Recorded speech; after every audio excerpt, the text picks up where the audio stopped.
I'm Rob Licuria, Senior Editor at Gold Derby, here with Amanda Peet, co-creator and showrunner for The Chair. Amanda, you're well known, obviously, for being an actor and a writer, and now you're a first-time showrunner on a high-profile Netflix dramedy. So how did this shift in your career come about? Well, I think incrementally over time, I started to try to write probably in maybe 2007-ish after Studio 60. And then I wrote a couple plays, and then eventually I had this idea for a show about an English department, and that's kind of how it happened. So I felt like I'm at a huge advantage, obviously, because I've been an actress for 25 years. So I'm not, first of all, I'm not afraid of actors, for one thing. I mean, certain actors I'm afraid of, but none of the ones that I hired, thankfully. So yeah. So it is an advantage, isn't it, coming from an acting background to then kind of take the reins on a series? I mean, it's it's a very different discipline, but yet it seems to be something in your wheelhouse that that can help you kind of steer the ship, right? Yeah, I think, I think that it helped me with understanding what good dialogue is over the years, and then also just sort of knowing, just being on a set for so many years and understanding what everybody does, and not being hugely intimidated by that was really helpful. I don't know what I was already scared, so I don't know what I would have done if I'd never been on a set before. I probably would have just been in the bathroom the whole time panicking. Yeah, that's good. So it's good that you had that to kind of propel you into this, pretty challenging role. And then, of course, the subject matter of the show is so current, and a lot of people want to talk about, the so-called culture wars and how academia is certainly a battleground for that. I I love how the show doesn't shy away from ageism and sexism. And of course, when Bill's off-the-cuff riff about Hitler goes viral and triggers this outrage. So long story short, there's a lot to unpack over 6 pretty short episodes. What was the genesis of kind of trying to tackle that very current issue? Well, I really wanted to make a romantic comedy, because those are some of my favorite movies and shows. And um, Jay Duplass and I were working on an idea for a while about a widower who has an affair with his boss.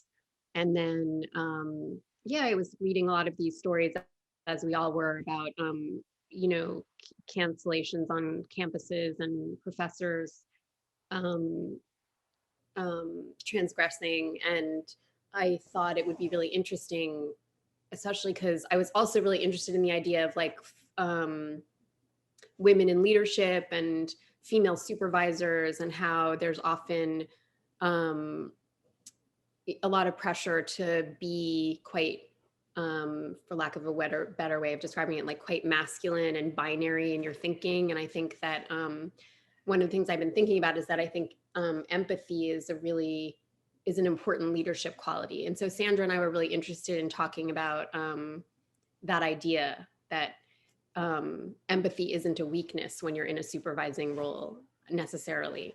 And the ability to take in multiple perspectives at once um, is an advantage. And we both wanted to explore that. Yeah. Yeah, I'm really glad you mentioned that, because often the problem in society in certain circumstances is that there's not enough empathy in putting yourself in the other person's shoes.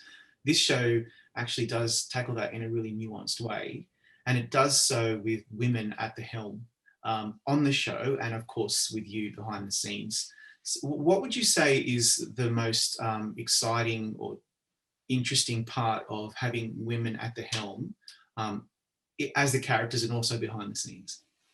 Um, well, it didn't occur to me to write something that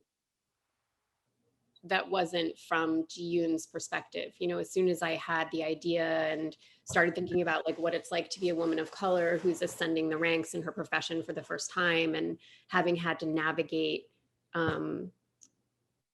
the culture in an old institution, and then also having been as I think a lot of women of color are and people of color are when they ascend the ranks, being underestimated, and then just grappling with a bunch of shit that's on top of what your job is. And yeah, I mean, the thing that always comes to my mind is we were getting short with each other, me and the DP and the AD and the director. We were having like words with each other because we were running out of time and we didn't agree on what needed to be done in the short amount of time we had.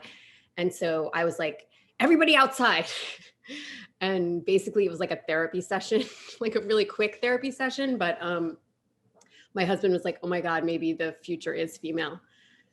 Because we were able to just, you know, discuss, you know, and not get, you know, not get our egos involved and sort of give everybody a say. And yeah.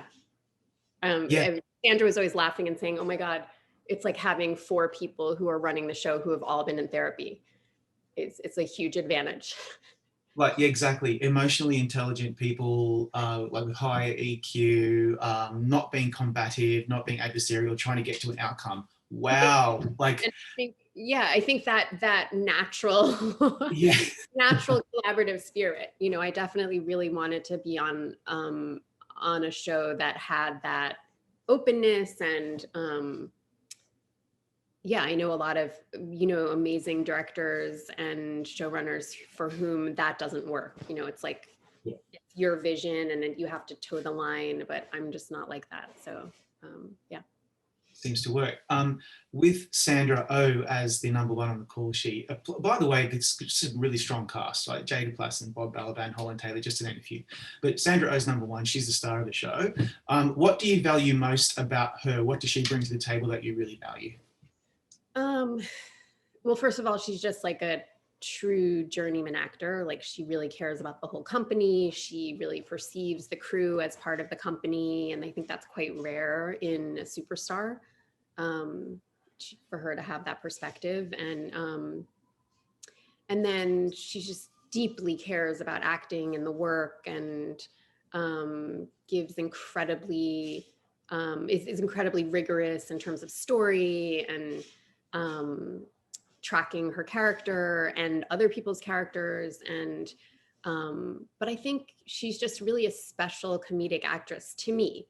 And doesn't always get to do that, but I really find that she just has that full range. I made jokes that the only other person I could think of who could be that funny and read as someone with a PhD is Emma Thompson. But she was too old to be opposite Jay Duplass. So yeah, I love that Sandra has like this just innate intelligence, and you believe her that she studied literature, but then she can also do a pratfall. Exactly. Yeah, she's just got that right chemistry for this role. I totally agree. When I thought back to when I first watched The Chair, I remember seeing an article a few days beforehand saying something like, this is the best series on Netflix, something like that. It was very effusive and praising the show. I thought, oh, okay. I immediately wanted to see it. Binged it in one day. And then it made me remember the pressure on the showrunner must be pretty huge before the critics get to it and then the viewers see it, because word of mouth is so important. And, you know, Rotten Tomatoes, now everyone's kind of checking on that. And, you know, you've got 85% there.